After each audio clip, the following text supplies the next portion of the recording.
Nord stream 1 पर Putin का बहुत बड़ा बयान सामने आया है। नॉर्ड स्ट्रीम में लोग लीकेज इंटरनेशनल टेररिज्म, पुतिन ने कहा साजिश करके नॉर्ड स्ट्रीम को टारगेट किया गया। कुछ लोग रूस यूरोप के रिश्ते खराब करना चाहते हैं, पुतिन ने कहा, इसलिए जानबूझकर खत्म किया गया है और सैबोटाज किया गया है रूस और यूरोप के रिश्तों को टारगेट करने वाले। सीधे सीधे अमेरिका की तरफ उठती हुई उंगली है। कपिल सर, देखिए, जो ये तुलसी कबाड़ की बात कही है अभी श्रीवास्तव साहब ने, और वो डेमोक्रेटिक पार्टी की है और बाइडेन भी डेमोक्रेटिक पार्टी की है। अमेरिका में बहुत कुछ हो रहा है और कोई बड़ी बात नहीं है। आपको तुलसी कबाड़ की तरह एक और बहुत बड़ा चेंज अगले कुछ दिनों में दिखाई दे, क्योंकि जो मेरी इंफॉर्मेशन है वहां पे एक ये लॉबी इस समय बहुत स्ट्रांगली काम कर रही है इस बात को लेकर के कि ट्रंप के पीरियड के अंदर रूस से संबंध खराब होते हुए भी, चाइना से संबंध खराब होते हुए भी, बहुत खराब होते हुए भी कभी ऐसी स्थिति नहीं आई थी कि वॉर हो।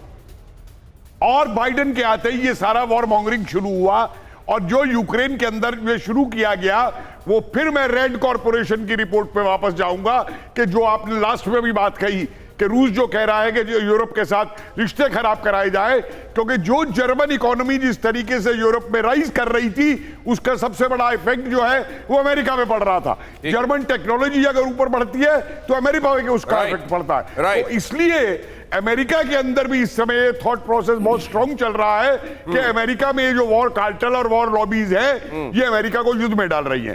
लास्ट बात में आपसे यहाँ पे कहूंगा कि जो ये कह रहा है बाइडेन कि पेंटागन को किसी से पूछने की जरूरत नहीं है।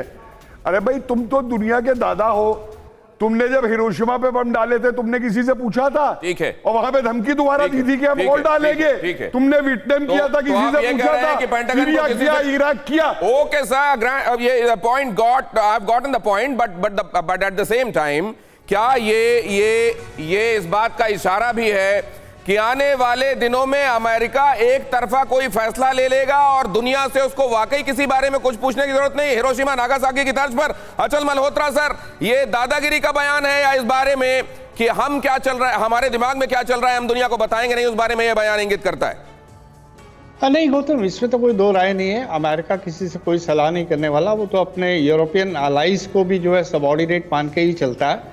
फैसला जो लेगा वो लेगा। बाकी जहाँ तक आज के हालात हैं तो हम सब जानते हैं उसके लिए कौन रिस्पॉन्सिबल है। मेरे हिसाब से रशिया भी रिस्पॉन्सिबल है, अमेरिका भी रिस्पॉन्सिबल है। उक्रेन को तो छोड़ दीजिए, उक्रेन तो पपेट है अमेरिका के और नेटो और उसके दम पे खड़ा हुआ है। उसे उकसाया गया, उसे प्लांट किया गया है 2014 में जब सरकारें बदली वहाँ पे। तो अब सवाल ये हो रहा है कि यहाँ से अब आप आगे कहाँ जाने वाले हैं? ये वॉर ऑफ वर्ड्स रहेगी? वो जो इन्होंने न्यूक्लियर डिसआर्मामेंट की ट्रीटी की थी उसे तो खड्डे में डाल दिया। राइट। उसके बारे में तो कोई बात नहीं कर रहा है।